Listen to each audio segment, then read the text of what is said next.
Por eso se le decía al dueño de esa tierra por designio divino, que no era más sino el designio de un rey, de un ser humano que se ponía una corona en la cabeza, se le decía el Señor. En muchas partes de Colombia eso ha tenido diferentes sinónimos: señor, don, patrón, etc. Es lo mismo, es el mismo feudalismo mental. Esos señores, dones o patrones han sido los dueños del poder político en Colombia.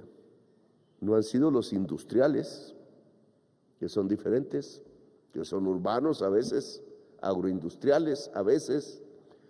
No han sido los pequeños comerciantes del barrio chapinero de Bogotá o de tantas ciudades grandes de Colombia. No han sido los estudiantes y las estudiantes, indudablemente, muchísimo menos los dueños del poder han sido los obreros, las obreras, las señoras que aquí traen el tinto, jamás han estado cerca del poder. Cerca del poder han estado quienes se sientan aquí todos los días o casi todos los días, algunos sin hablar, otros hablan mucho, unos hablan cosas inteligentes, pocos hay que decir, otros no tanto, etcétera.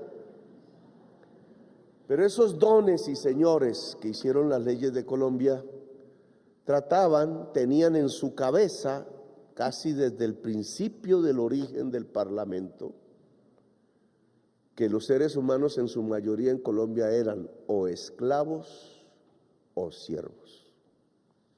El Parlamento de Colombia nació en medio del esclavismo, no nació como una institución democrática en donde todas y todos, por el simple hecho de ser seres humanos, podían votar y representarse aquí por alguna persona X o Y de algún grupo político que consideraban su representante. No, aquí solo llegaban, así decían las normas, los dueños de los esclavos, los patrones de los siervos. Aquí solo llegaban los señores, no las mujeres, los señores. Hicieron las primeras leyes de Colombia, crearon esta primera república. Si ustedes ven en ese cuadro muy bien pintado, que siempre me acompañó durante 20 años, este es el recinto de la Cámara de Representantes.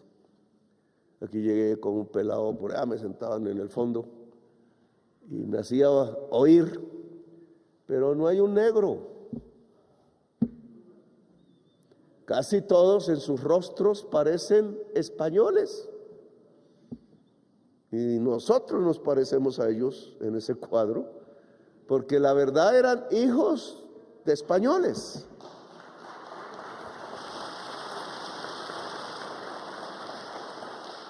Eran señores. Bolívar era el que tenía la piel un poco oscura. Decían que se atravesó un negro por ahí, una negra Tomasa, y le enseñó a bailar bien como bailan. Y por eso no lo querían. ¿Cómo le decían? Longaliza, váyase de Santa Fe de Bogotá, casi lo matan aquí cerca. Una mujer lo salvó, y el río San Francisco, que está oculto bajo losas de concreto y de cemento por allá debajo de la tierra, y por ahí se fue hasta el río Bogotá y se escapó. Y no se escapó de a muchas, porque después se fue, no quiso ser dictador, no quiso imponerse sobre esas figuras blancas. Quizás no confió mucho en su ejército, porque el ejército está atrás, no se ve. Pero ese ejército no tenía la piel blanca. Ese ejército no era de hijos de españoles.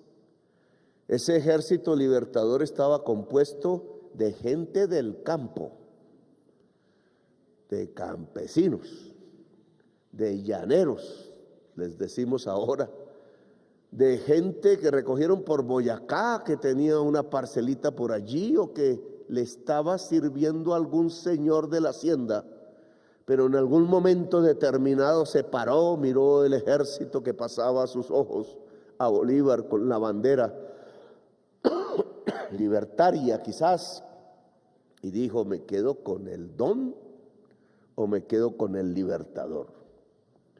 ¿Me quedo con el patrón o me voy a caballo con el libertador, o a pie o con zapato o sin zapato, detrás de una bandera y no de un mendrujo de comida que me dan en la posilga donde duermo aquí en esta hacienda? Y se fueron con el libertador. Se fueron a liberarse, se fueron a romper las cadenas, se fueron detrás de un sueño que en realidad no se cumplió, porque Bolívar terminó muerto por allá en Santa Marta, y porque quienes siguieron eran los dones, los señores, los patrones. Y entonces conservaron para siempre, creyeron ellos, la hacienda, el feudalismo en Colombia. La mentalidad que le permite a un ser humano, la mayoría se sentaban en estos sillones del Congreso de Colombia como dueños de la gente, propietarios. Dijeron en 1851, no exactamente aquí, pero sí en el Parlamento de Colombia, que cómo iban a liberar a los esclavos. Decían los blancos antioqueños que ya habitaban en Medellín y en Santa Fe de Antioquia. Decían los payaneses que ya estaban en la Ciudad Blanca, junto al mercado de negros que está debajo de un puente en Popayán. Decían los cartageneros blancos que no habitaban en Boca Grande, sino entre las murallas hechas por la esclavitud, por los esclavos negros, que llevaban aún a un sitio que los españoles llamaron la Santa Inquisición, llena de máquinas de tortura, de agujas para atravesar el cuerpo, de clavos calientes, y que ahora nosotros en este gobierno del cambio llamamos no la Santa Inquisición, sino el Palacio de Bencos Biojó, el primer libertador de América.